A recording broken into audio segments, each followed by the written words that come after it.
Bansal hero की ओर से bikes और स्कूटी की खरीदारी पर कई आकर्षक छूट। उगना कैब अब आपके शहर में भी। विधानसभा में खड़े होकर गलत बोला है, झारखंड की जनता के साथ उन्होंने छलावा किया है, झूठ बोला है। तो अपनी झूठ को जो है गॉस्पेल ट्रूथ होता है कि एक ही झूठ को 100 बार यदि बोलिएगा हो सकता है कि उसका कोई असर हो जाए। ये खतियानी यात्रा ने ये झूठ की यात्रा है और एक झूठ के तौर पर जो है माननीय मुख्यमंत्री जी पूरे राज्य में घूमना चाहिए। 1932 खतियान लागू करने के नाम पर झारखंड के मुख्यमंत्री हेमंत सोरेन केवल जनता के साथ छलावा कर रहे हैं और अपने इस झूठ को छिपाने के लिए अब वे खतियानी यात्रा कर रहे हैं। ये बातें गोड्डा सांसद डॉक्टर निशिकांत दुबे ने आज देवघर में कही। दरअसल सूबे के मुखिया द्वारा इन दिनों झारखंड के कई जिलों का दौरा किया जा रहा है और इस दौरे का नाम खतियानी यात्रा रखा गया है।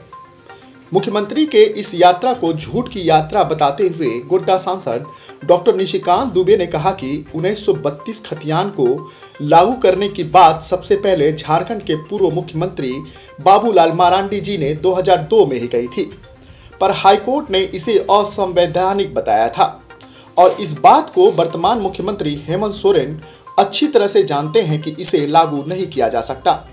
बावजूद इसके वे जनता के साथ केवल छलावा कर रहे हैं और अपने इस झूठ को छिपाने के लिए अब खतियानी यात्रा कर रहे हैं।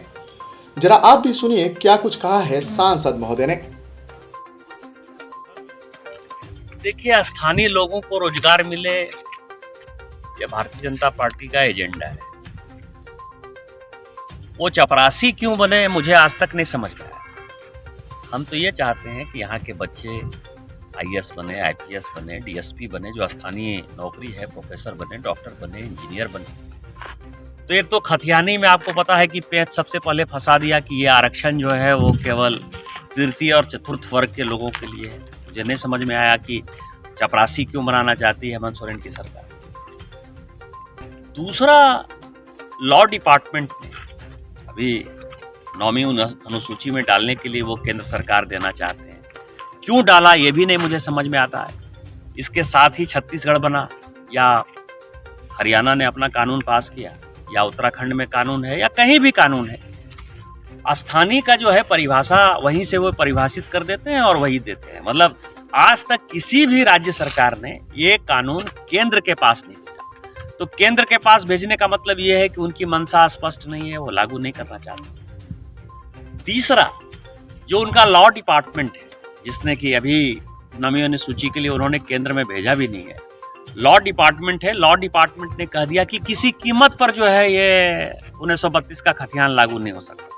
अब उसी में हाथ पांव फूला हुआ है, क्योंकि कोई भी डिपार्टमेंट होगा तो कानूनी प्रावधान ये है कि माननीय बाबूलाल मरांडी जी जब मुख्यमंत्री थे तो उन्होंने स्थानीय नीति को परिभाषित किया था और 32 का खतियान का बात उन्होंने किया था 2002 में।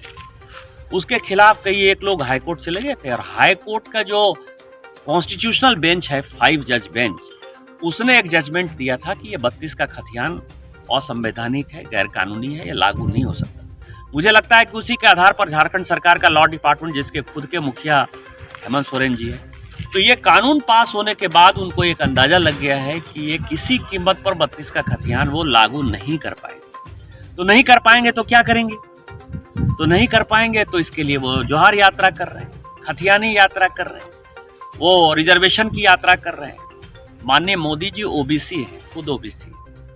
वो पहले ऐसे प्रधानमंत्री हुए जिन्होंने कि OBC को संवैधानिक दर्जा दिया। आज तक SC कमीशन को दर्जा था, ST कमीशन को दर्जा था, OBC कमीशन को आज तक 75 साल में दर्जा नहीं था। माननीय प्रधानमंत्री जी ने प्रधानमंत्री बनते ही OBC कमीशन को जो है संवैधानिक दर्जा दिया। भारतीय जनता पार्टी इस चीज को चाहती है कि 27% रिजर्वेशन OBC को यहाँ मिले। ये उनका अधिकार है। भारतीय जनता पार्टी कोई भीख नहीं दे रही है, वो उनका अधिकार है, जो अधिकार OBC को मिलना चाहिए। लेकिन जो संवैधानिक प्रावधान है उसके तहत, जिस तरह से शेड्यूल ट्राइब को यहाँ रिजर्वेशन है, शेड्यूल ट्राइब को ये राज्य है जहाँ के 28% शेड्यूल ट्राइब को रिजर्वेशन है, उसके आधार पर OBC का रिजर्वेशन घटा हुआ है, 13% पर है। किसी कीमत पर वो रिजर्वेशन नहीं मिल सकता। तो ये दोनों चीजें चूंकि उन्होंने विधानसभा में खड़े होकर गलत बोला है, झारखंड की जनता के साथ उन्होंने छलावा किया है, झूठ बोला है, तो अपनी झूठ को जो है गॉस्पेल ट्रूथ होता है कि एक ही झूठ को 100 बार यदि बोलिएगा हो सकता है कि उसका कोई असर हो जाए। ये खतियानी यात्रा नहीं, ये छूट की यात्रा है और एक छूट के तौर पर जो है माननीय मुख्यमंत्री जी पूरे राज्य में घूमना चाहते हैं।